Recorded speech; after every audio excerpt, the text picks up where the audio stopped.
Федор Тютчев. О чем ты воешь, ветер ночной? Читает Павел Беседин. О чем ты воешь, ветер ночной? О чем так сетуешь безумно? Что значит странный голос твой? То глухо жалобный, то шумно. Понятным сердцу языком твердишь о непонятной муке и роешь, и взрываешь в нем порой неистовые звуки. О, страшных песен сих не пой, про древний хаос, про родимый, как жадно мир души ночной внимает повести любимой.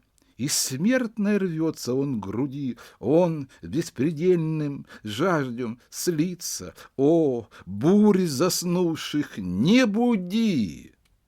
Под ними хаос шевелится.